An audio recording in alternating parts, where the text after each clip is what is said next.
Dis nou die groot ironie.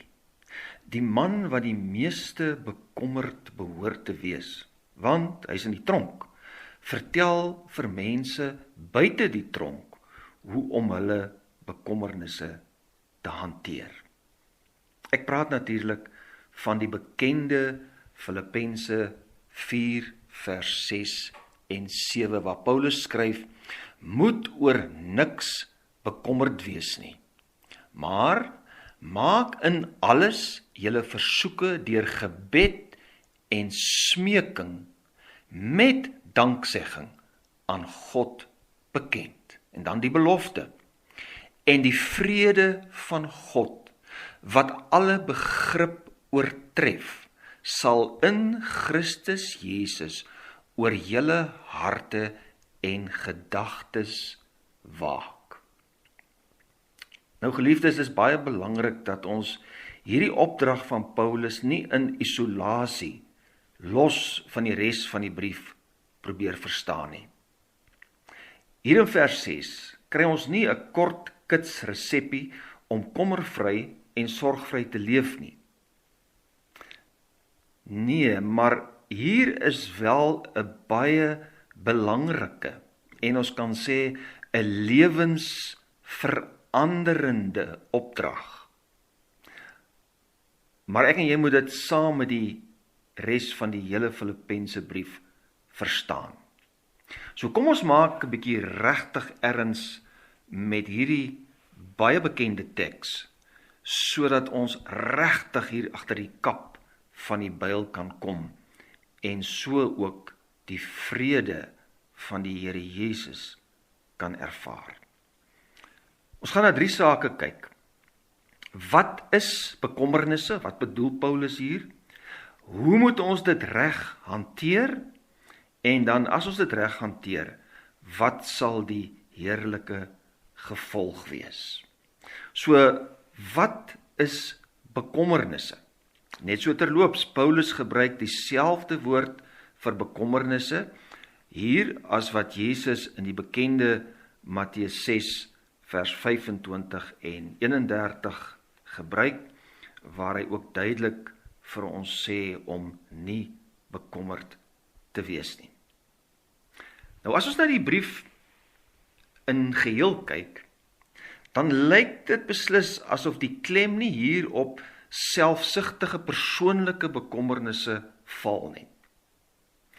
Ja, soos dikwels in die woord, is die fokus nie op die ek en myself nie, maar op die ons as gemeente en liggaam van die Here Jesus.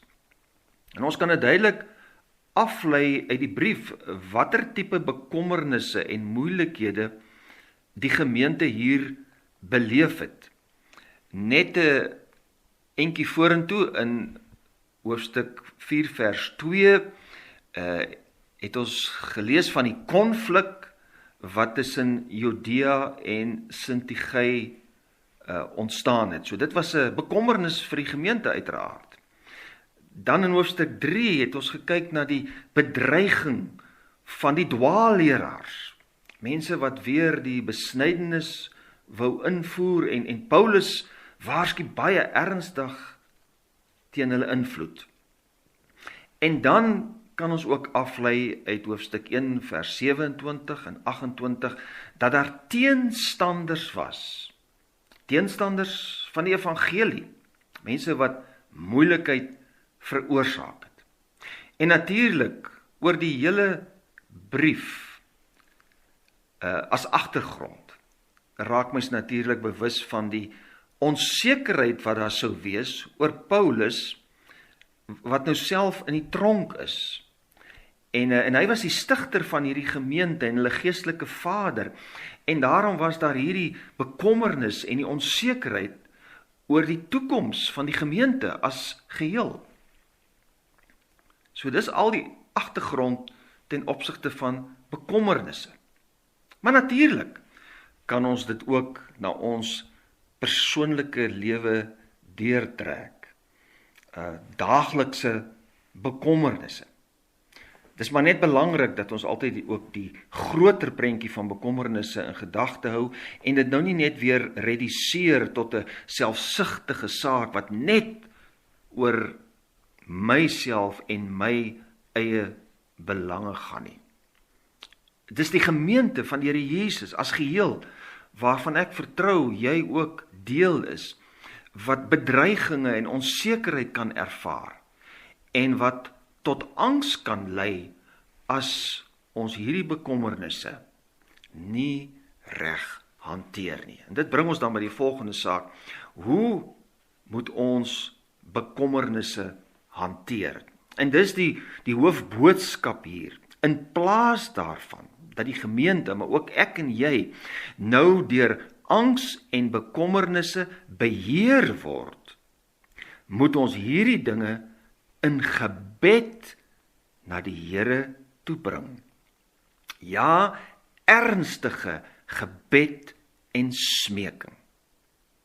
So ons moet ons bekommernisse in ware gebed hanteer.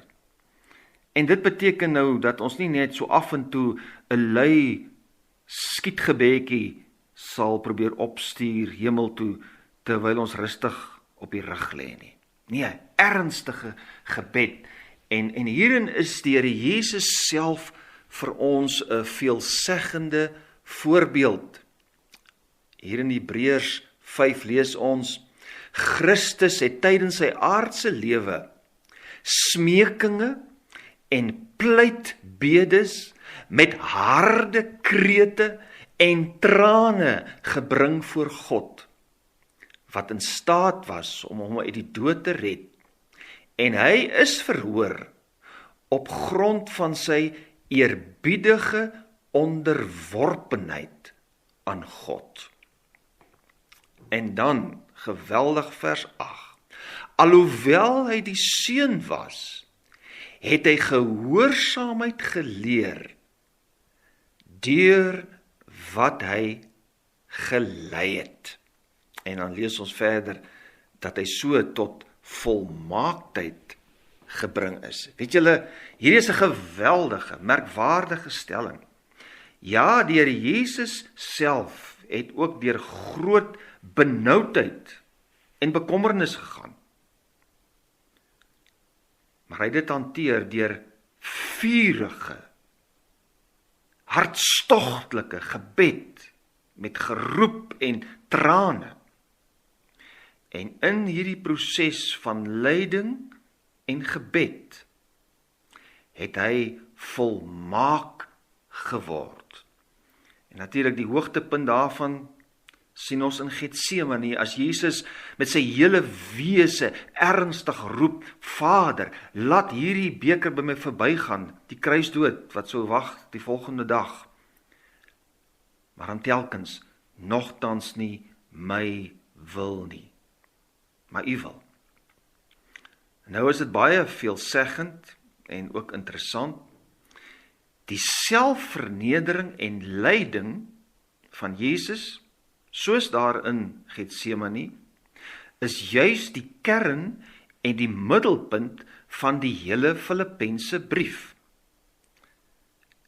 En ons kry dit in hoofstuk 2, in daardie Christuslied, wat daaroor gegaan het dat Jesus nie vasgehou het aan sy hemelse heerlikheid nie, maar het vrywillig prys gegee het en afgedaal het, mens geword het, tot in die diepste lyding en vernedering van die kruis.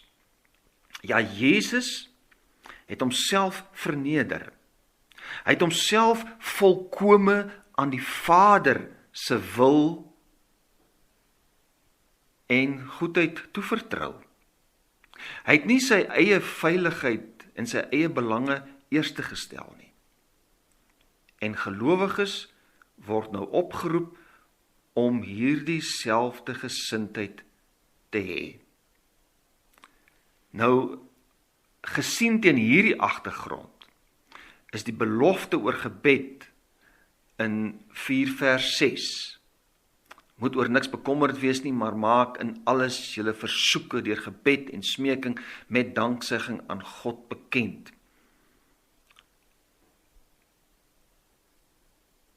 gaan dit hier baie meer as net oor 'n tegniek om kalm te word. Dis nie net 'n tegniek om kalm te word nie. Nee, gesien teen die lig van hierdie agtergrond, is hierdie gebed hier ter sprake, is meer as net inligting gee. Dis 'n daad van vertroue in God my Vader.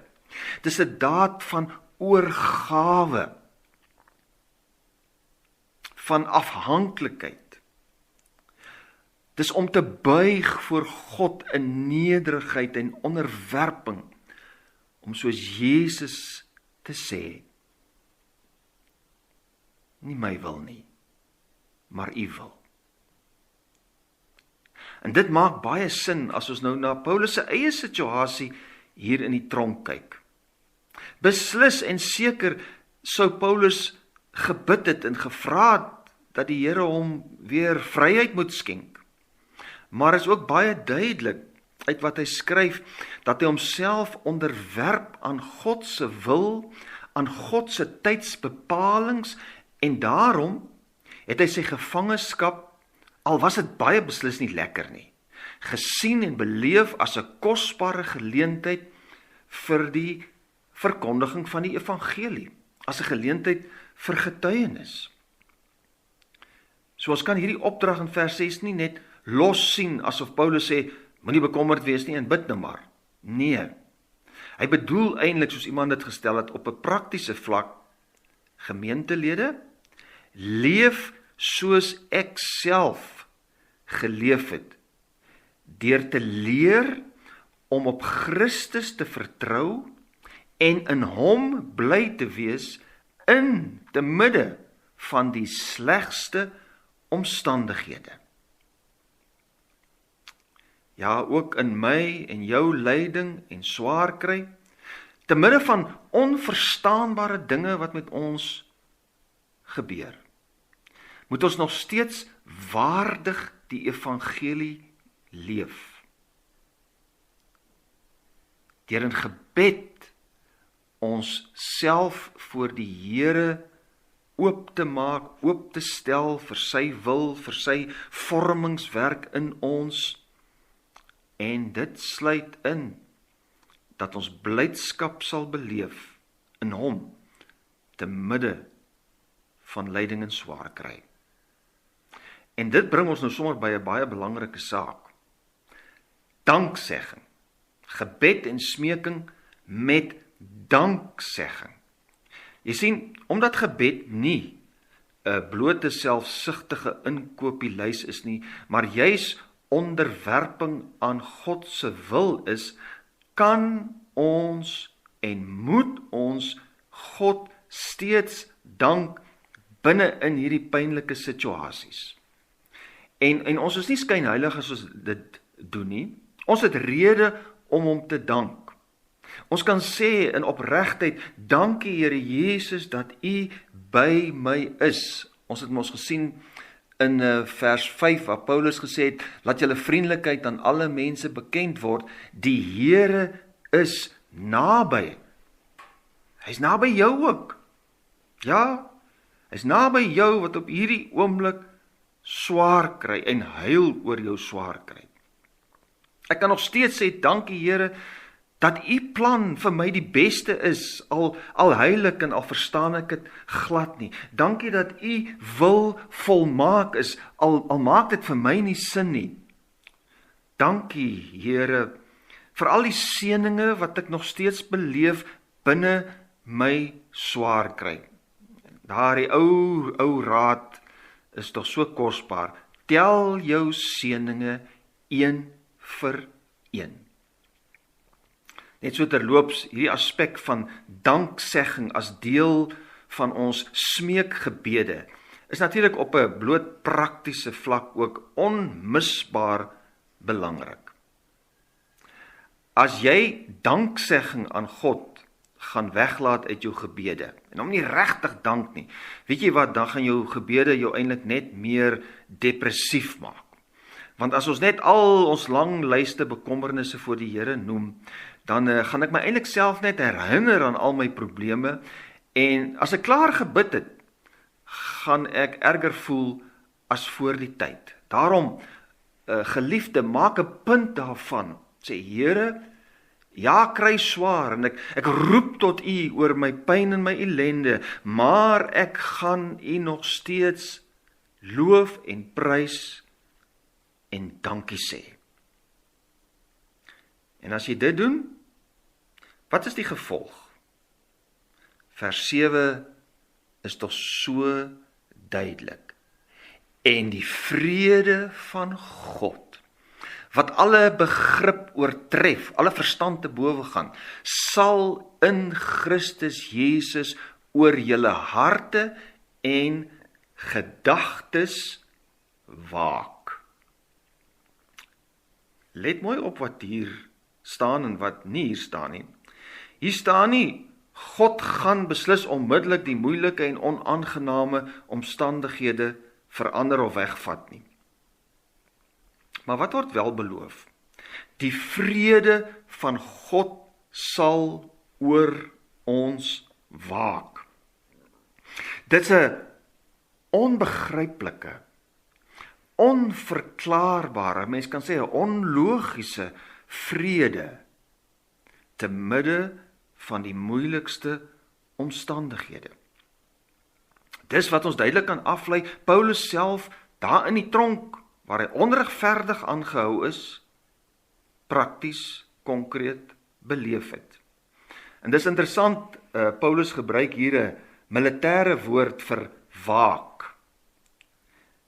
En hy wil sê, die vrede van God staan wag rondom die gelowige en rondom ons denke spesifiek, so soldate wat 'n stad bewaak.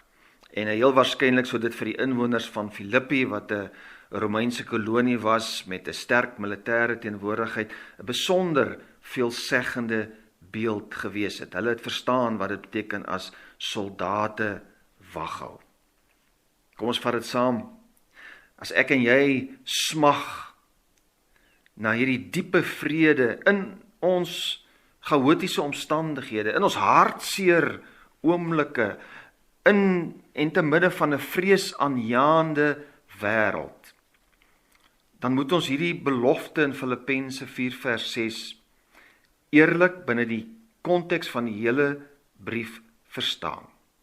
Dis iets meer as maar net 'n verbod op bekommernis of 'n life coach tegniek om bekommernis te verdryf. Nee, dis ten diepste 'n oproep aan kinders van God wat onder druk en swaar kry leef, om nou reeds as burgers van die hemel ons vertroue nie in ons eie beheer van omstandighede of in ons planne te plaas nie, maar oor te gee in die hande van die Here wat naby is. Die lewende Jesus is by my en jou. Soos Paulus self daar in die tronk, en soos Jesus in Getsemane, moet ons onsself in gebed en in smeking, maar ook in danksegging aan God oorgee. Daarom is die teenoorgestelde van bekommernis hier in Filippense nie bloot kalmte en kommerloosheid nie, maar eerder gelowige, aktiewe, aanhoudende vertroue in God ons Vader, wat gewortel is in die evangelie feite, en dit is die kruis en die opstanding van ons Here Jesus.